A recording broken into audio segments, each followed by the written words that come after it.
This story is told in an old book, thousands of years old. Every word I'm about to tell you is true. Some of it will be hard to believe, but the truth is often stranger than fiction. In the beginning, before the first man was created, before the earth, the sun, the stars, even before light and time were created, there was God. He alone existed without beginning, but he was not lonely. Unlike finite man, God exists simultaneously as three persons in one. Each distinct person is co-equal and co-eternal, one in essence, nature, power, action, and will. He communed with himself in harmonious love. But God wanted to share his life. He wanted friends and neighbors. The Bible tells us God created numerous kinds of angelic beings to offer praise around his throne. But one, called Lucifer, led a third of them in rebellion. God cast them out of heaven, and Lucifer's name was changed to Satan. But this is not their story. This is the story of God working with mankind.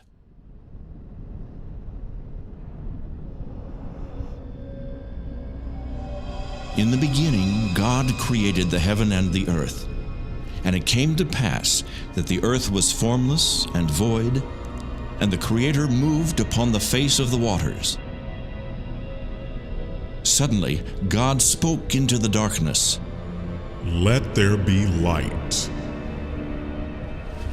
It was not as many modern men suppose. The Creator did not make use of evolution. He created all things by simply speaking them into existence. In 6 24-hour days, God made plants and animals to populate the earth. On the 6th day, with the evil ones watching, God formed a new creature from the dust of the ground. God breathed his own life into the body of clay, and the man became a living soul. He was made in the image of God, higher than the animals. God called the new creature man and gave him the name Adam. God looked at all his creation and said, "It is very good." Every day God talked with Adam, and life was wonderful. God brought all the animals before Adam so he could give each one a name. As the animals passed, Adam came to realize that he did not have a mate like they did. And God said, "I will make a mate to help Adam." God caused Adam to experience a deep sleep, and then took a rib from his side. With the rib, God fashioned a beautiful woman to be Adam's loving helper. God woke Adam and brought the woman to him. He told them to have children and replenish the earth, and Adam called his beautiful new wife Eve. They were both naked, but, like children, they were not aware of it.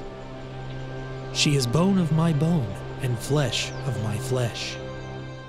Satan, the evil one, watched.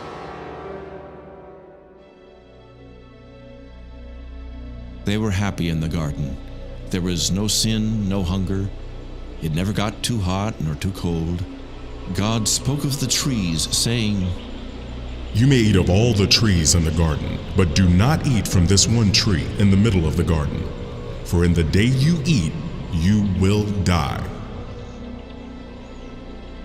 Satan hated God and wanted to destroy what God was doing. But he needed a way to communicate with Eve. So he entered the body of a beautiful creature and spoke through its mouth. "Has God told you that you cannot eat from every tree in the garden?" He said we can eat of every tree except this one, but if we touch it, we will die. You will not die. You will be like the gods when you eat. You will be enlightened as we are, and you will know all about good and evil. It is beautiful to look upon, and it does look like it would be good for food, and it will make me wise to eat it. But God said not to eat this fruit. Eve did not know what good and evil were. Eve disobeyed God and ate the fruit. Too late, Eve realized that she had been deceived. It caused her to know good and evil, but the evil took control. Eve took the fruit to her husband and talked him into eating it. See, I didn't die. Eat and it will make you wise also. They were enlightened and were ashamed of their nakedness. He will kill you now. Look what he did to me. What have we done? We disobeyed God. He will be coming soon. We must cover our nakedness. Adam, where are you? I heard your voice, and I was afraid because I was naked. Who told you that you were naked? Did you disobey me and eat of the forbidden fruit? The woman you gave me made me do it. The serpent deceived me. He told me I wouldn't die and that I would be like you. But I'm not like you. I feel awful.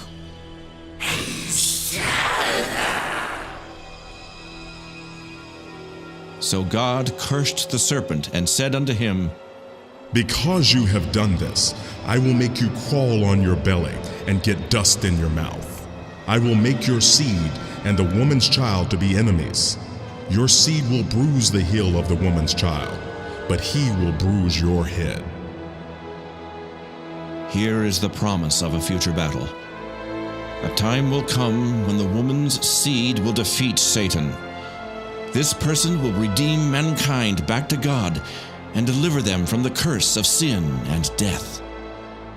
God could have destroyed Lucifer and all his angels in just a moment's time, but he allowed them to live as a test for the human race. Will men follow God, or will they follow Satan in his rebellion? God cursed mankind, saying, Adam, because you have yielded to your wife's persuasion and disobeyed me, I will curse this earth and cause thorns and thistles to grow better than the vegetables, and you will have to work hard to make the ground produce something to eat. As long as you live, you will have sorrow, working by the sweat on your face until you die, and return to the ground from which you came. It was now time for Adam and Eve to die, just as God promised. But instead of killing them, God killed animals in their place and took the skins and made coats for Adam and Eve. He didn't kill us. We're still alive. He killed the animals instead of us. Adam and Eve didn't die that day because innocent animals died in their places. But the death sentence had passed upon them, and eventually they too would die. Death is the penalty for sin. Since Adam and Eve were now sinners, God put them out of the beautiful garden, so they would not eat of the tree of life and live forever in their sinful states. God placed a special kind of angel called a cherubim at the entrance to the garden to keep anyone from getting to the tree of life. The garden was eventually destroyed and the tree moved from the earth. One day it will be brought back to the earth, but I am getting ahead of my story.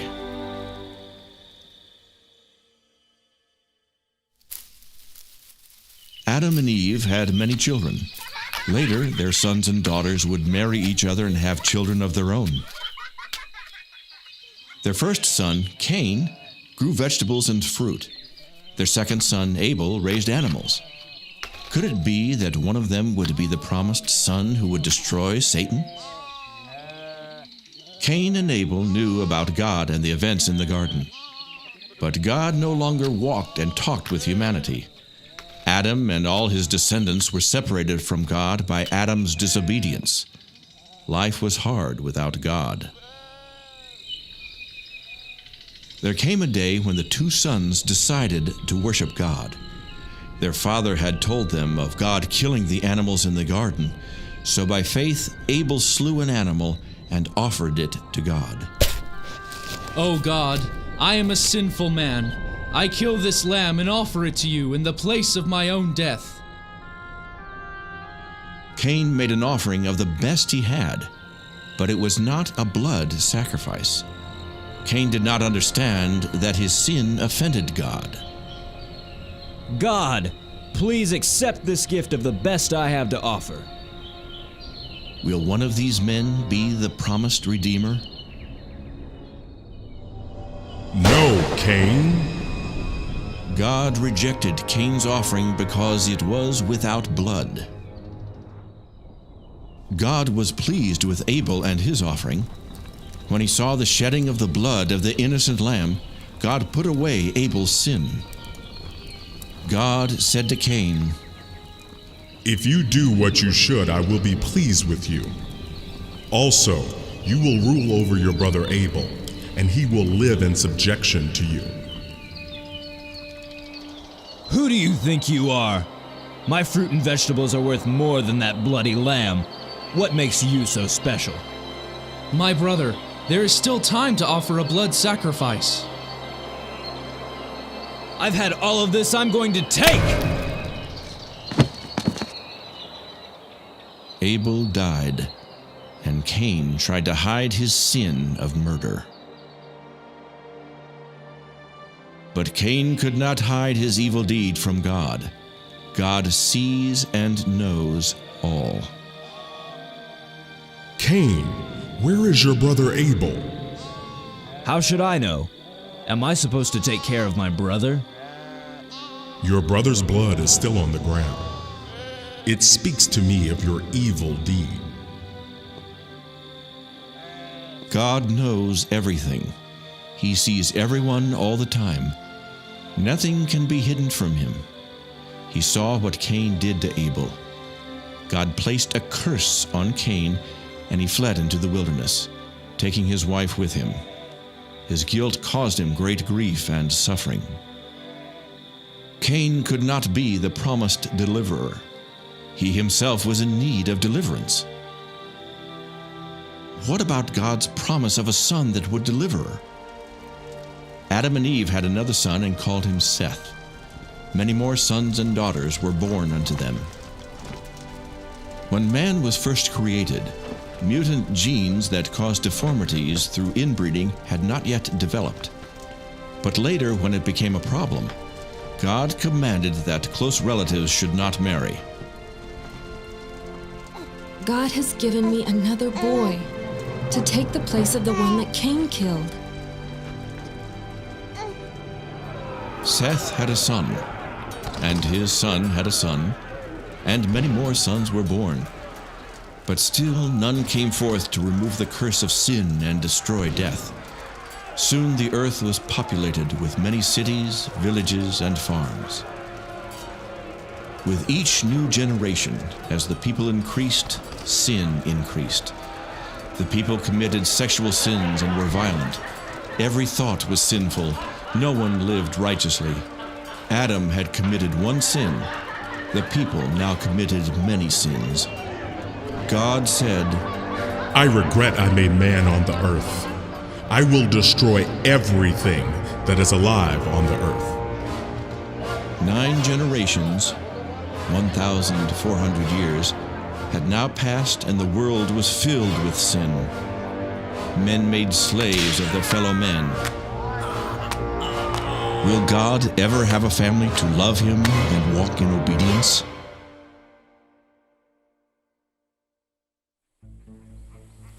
But there was one man who practiced justice and always did the right thing. Though God would kill all the others on the earth, he decided to be gracious to this man and not kill him or his family. Noah, I am going to send a great flood of water upon all of the earth. Everything that has breath will die. In order to save yourself, your family, and the animals, you will build a big boat. Take with you on the boat 1 pair of every animal upon the face of the earth. You will take 7 of all that are permissible to eat. I will tell you how to build the boat and what you will need to bring to prepare for the flood. Could Noah be the promised child, the one to destroy the works of Satan? Will he obey God, or will he too fail? God told Noah how big the boat must be to hold every air-breathing creature on the earth, along with the food they would eat. It made Noah sad to think of everyone perishing in the coming flood. So at every chance, he warned them to stop sinning. I am telling you one last time, God is going to destroy the world with a great flood. You must believe me and join me on the boat. Why would a loving God destroy his children? Because of sin. You must stop sinning and treat your neighbor with love and justice. You old fool. 120 years later, when the boat was finished, God caused animals to come to Noah from all over the world. Look, here come more animals. They come on their own like someone is calling them. Some are so strange looking. I didn't know such animals existed. Do you think there could be anything to what Noah says about God sending a flood? Not a chance. Where could you get enough water to flood the entire earth? There's not much room left. This is the last of them. Noah, it is time. Come into the boat with all of your family and the animals. It will soon be too late for all of those who refuse to stop sinning. God shut the door to the boat, and for 7 days nothing happened. Look at the fools. Shut up in a big boat with all those animals in the middle of a dry plain, miles from any water. Yeah, I bet the lions have eaten them by now. They've been in there a week. But on the 7th day it began to rain, and water stored deep in the earth came to the surface. I have never seen anything like this. Do you think the crazy people in the boat could be right about God wanting to kill everybody for their sins? Don't be ridiculous. God is love. How could one man be right and all our religious leaders be wrong? Before this time it had never rained. The weather was always nice, and a mist came up from the earth to water the ground. No one had ever seen or heard of rain. So many people thought Noah was crazy for thinking water was going to fall from the sky. But Noah believed what God said. I should have listened to Noah. What a fool I have been. God, save my baby! By the time the people realized Noah had been telling the truth, it was too late. It rained 40 days and nights until the water covered every mountain on the whole earth. Every living soul that breathed air died, except those that were in the boat with Noah. It would be more than a year before they would leave the boat.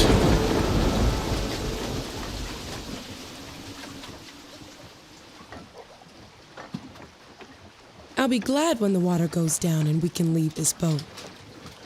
Finally, Noah released a dove, and it came back with a branch in its mouth, which meant that somewhere there was a tree already growing. Later, he again released it, and that time it did not come back, which meant it had found a good place to live. Before long, the boat settled on a mountaintop called Ararat. Everyone came out to a new world, a world without sin. Noah built an altar and offered animal sacrifices to God. Though Noah was a just man, there was still sin in his heart. These blood sacrifices were offered to God in substitution for the lives of Noah and all his family. The animals represented the 8 who should have died in the flood, but were spared by the grace of God. It was something like what God did in the garden when he killed animals to make coverings for Adam and Eve. I will give you a rainbow in the sky as a reminder that I will never again destroy the earth with water. You should have many children and scatter out to repopulate the whole earth. I will make animals to fear men. You may eat of any creature that is alive and crawling on the earth, just as you eat vegetables and herbs, but you are not to eat the blood of any creature. Do not kill anyone. If someone is found to be guilty of killing another, then he is to be killed by other men. If a man sheds the blood of another man, then other men should shed his blood to pay for his crime, because the life is in the blood. Noah became a farmer and planted grapes. The new world was lonely with just 4 families, but soon his sons were having children of their own. Noah discovered that by putting fruit in a container and leaving it for a few weeks, it made an alcoholic drink that caused him to feel funny. Noah got to liking the drink so much that at times he couldn't work. He would just fall down unconscious. It made him do things that displeased God. One day, Noah got so drunk that he made himself naked and then passed out. His son, Ham, looked on his father's shame and found pleasure in it. He told his brothers in a mocking tone what he had seen. When Noah awoke, his sons told him what Ham had done. Your son, Canaan, and all his descendants will be the servants of the descendants of your brother Shem. Many years later, this prophecy came true. The Canaanites occupied Palestine and ended up in servitude to the Jews. Noah and his family found grace in the eyes of God. God killed everyone except those 8 people. In time, Japheth went west and north to settle and repopulate. Shem went east and settled in Asia. Ham went south and settled in Africa and southern Asia.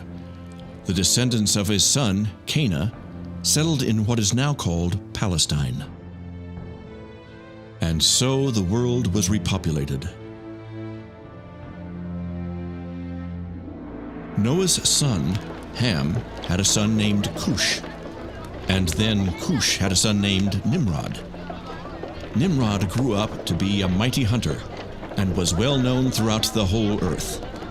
He refused to obey God and started his own false religion in a place called Babylon.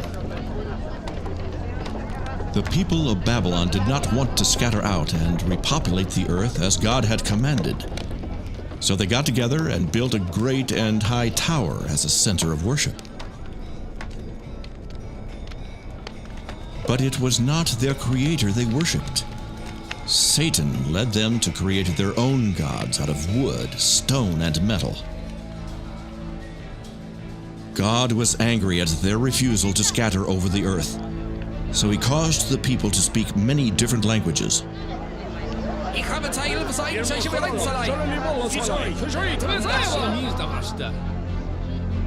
The workmen could no longer understand each other, so they could not continue the work. Each language group went its own way. Some people went to distant places in the earth. Some traveled in ships to distant islands. Some to the north where it was cold, and some down into the deserts where it was hot. So God's command to repopulate the earth was fulfilled. As the earth was filled with people, sin again increased. The people bowed down to idols and forgot the living God.